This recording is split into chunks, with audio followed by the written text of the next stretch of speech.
Okay, this is essentially a test stream for a new battle map setup. I'm going to test it with a Discord background chat later today with some other folks on Discord. But first, I want to check out my OBS setup, make sure it works okay.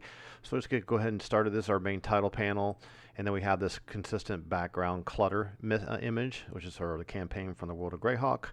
And we want to pull up like a local area map. We've got this small screen that can happen here. This allows me to switch between the local map for the village of Hamlet. We can zoom in and out with the control key, things like this. Zoom in really close, pan over to things like this bridge, and then talk about what's going to happen there.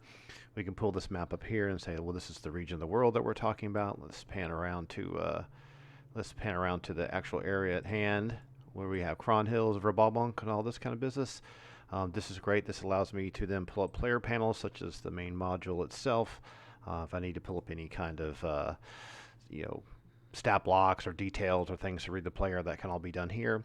It may not read very well if someone's full screen. Of course, you have the player's handbook that I can pull up at any time, so if we need to look up a spell or something like that, we have that available.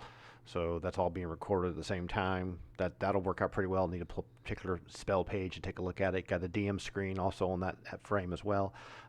Let's go back to this player map on the side here. So we have this player map happening here. And then we can also go to all the different characters that we have on the screen. Now the real fun part, which is going to be really interesting, is doing this where you have ambient sounds playing like this, which is coming from Sword Coast Soundscapes in the background. And we can go ahead and open this overhead camera and kill these in the background.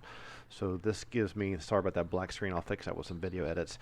I got a looping video, and so a looping video of the battle map. This is capturing my hand here, so you can see all that kind of stuff here. I can do a close-up view with a tabletop camera, so you can have all kinds of whoop-de-doo happening here. You could roll dice on this because I got a plexiglass screen with this 1-inch grid on top of it. This is a piece of plexiglass on top of a television. Trying not to bang it around too much.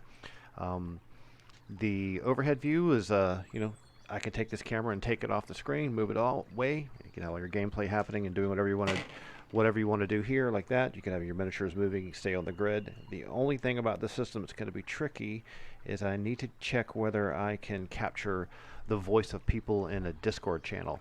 So I'm going to get a couple of my buddies to come jump in a Discord channel, which I have set up, to see if that'll work too. So while that's the basic idea, another thing I'm testing is this is a really, really, really bad Wi-Fi connection. So don't know how well that's going to turn out. Let's just, while we're playing, you can also pull up a character sheet, check someone's to hit scores. I can see this really, really well at my end. People on the Discord channel on the other end would have a copy of the character sheets, so we could do situations where they have to roll honestly, or I could roll for them, or if we want to pull up a dice camera, we can always have a dice camera set up where we could do something like this. Let's just do the tabletop camera. So if we wanted to roll a d20, we could roll it right there. You can see there's a 9, or we could try to make sure we roll it a little bit closer like that, like a 5. So we could do the dice rolls for the players when they say what they're going to do, and that could be pretty interesting. Turn these things on and off. Can switch back over to the adventure in the background when someone's deciding what to do. I actually have a copy of all their character sheets at my end as well, so I can always refer to someone's character sheet. Let's see here, what else we have. I think this is going to work pretty well. I don't really see any major problems with it. Need to take the map. Someone wants to talk about where we're going to go with the map. We can always move the map around. We could zoom that in and out and move to another area. So just a general map. This is the old map of Hamlet 40 years before the we could pull up another video. So say we had someone that's, the cleric is going to do something in the group, so you can pull the cleric character sheet and say they want to go investigate this house. I can switch the video in the background to, let's see, I got a house in here somewhere that could work. We could just say this is a, let's pull up this house video here. And we can bring this up in the background, and then we can see. Let's just close this tabletop camera. Then we have an overhead view like this. Of course, you have to reposition all the miniatures once that's happened, so you can get all the dice and stuff off the screen. So you can have a situation where, okay, here's a guard standing guard, and the players are over here in the bushes and the woods, and they're doing things. So you have to ask the players on Discord what they want to do, and then handle all the dice rolls here. If you have a combat situation where someone's trying to sneak up around the back of the building, if you wanted to, you could take the camera and kind of have like a sort of close-up view, which might be kind of neat to give you a sense of, like, does this guy see him while your little rogue is backing up and backstabbing him? So I think that might be really, really neat. I have a few of these battle maps I made using Black Desert Online. You're going to see my my screen here real quick. So we have things like this. So So you got like the L-shaped farm. Let's go back to this overhead view. I'm going to turn the close-up camera off, and I'm going to move this out of the way for now while I just show you some of the different battle maps. Just put all these miniatures off the table for a moment. So let's take these guys off just to show you some of the battle maps I put together pretty quickly. So you have like this L-shaped house. There is some ambient characters in the scene. You see here Nidal animating. There's a little bit of sun happening, so you've got like the night and day cycle happening. But it's all pretty much trying to be to the same scale that you would have a D&D game with a 1-inch grid happening. So the miniatures can be on the screen like this, and as I mentioned before, I can always pull this little small camera up here and give us a little close-up view of what's going on. And you can even see like my laptop in the background where I'm controlling all the videos from. I think that's pretty neat. If I make better videos that loop, that look better, that could be a very cool way to do battle maps. Of course, the only problem with that is I don't have a way right now to do interiors. Can do all kinds of neat locations like this. Right, so here's a crossroads. Let me make this full screen. So that's a night and day cycle happening. And all these are night and day cycles. I have versions of different locations that are daytime and nighttime. For example, here's the player camp at night in the Rise of Ayas or Uz. So here's the player camp at night. So you have a campfire. All the characters can talk or role play or do whatever they want to do here at this camp.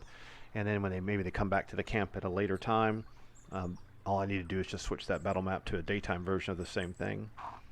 And then you have a daytime version of the map too. And they're in the same exact spots pretty much.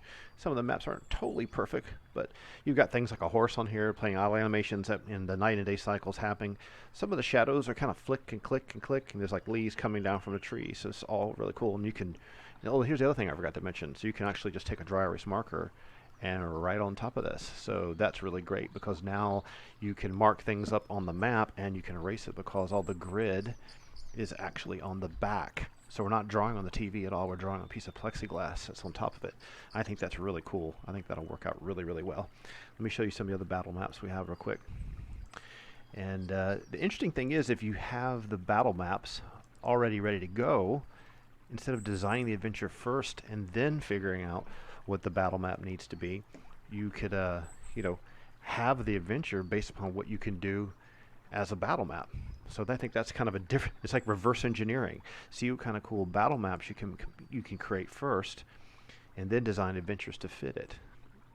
And as you can see, I'm just playing this with a video player. It's no big deal at all. In fact, let me see, I've got this Gatehouse battle map. It's kind of nice looking. It's very cool.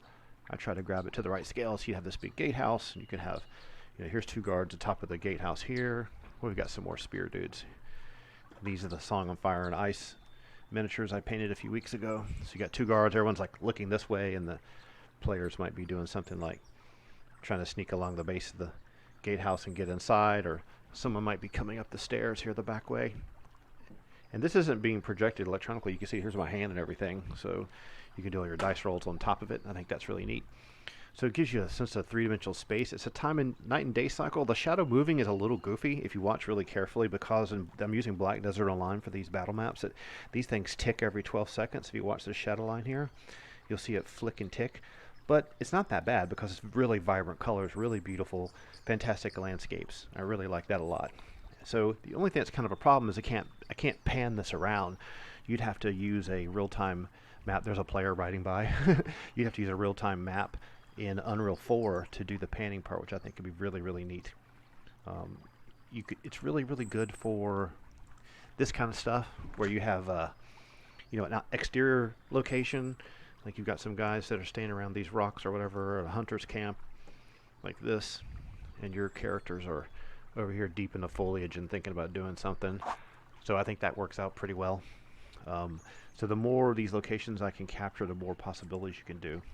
Let me show you a couple of these real quick, and then I'll stop this. This is mostly a streaming test as opposed to a gameplay session. So in this scenario, you could have miniatures all standing around some campfire type stuff, and your characters are entering the screen like this, kind of like an overhead Diablo mode. There you go. So that's pretty cool. I think it works pretty well. I think the thing that makes it actually quite interesting is if you always keep that camera angle kind of like this, you can kind of get this close-up view of things. So when you do have fights breaking out and people are are attacking each other, and you got this on a 1-inch grid, you'll be able to put the miniatures here while people are doing all the dice rolls. So you have to figure out how you want to handle the dice rolls. And with the stuff being blurred in the background, you know, you could, if you wanted to, like this little assassin trying to backstab this guy in the back here, you could always take the camera and just zoom in on the action for that guy for a while, and then when the players want to do something else, you can zoom in on someone else's turn over here, and then every now and then when someone has some trouble with things, you can go back to the big overhead view and just leave this camera here if it's off screen. So that's my little test of the stream. That black flicking is when the video loops every 30 seconds or 1 minute. I think there's a black frame in there. I think I can probably edit that out in Shotcut. I'm going to try doing that and see if I make that cooler. All right, that's all I wanted to do with this. Is just basically a test stream to see what the quality would be like for this type of system I'm trying to set up to make cool battle maps so people play D&D while they're self-quarantining, right? All right, we'll talk to you later.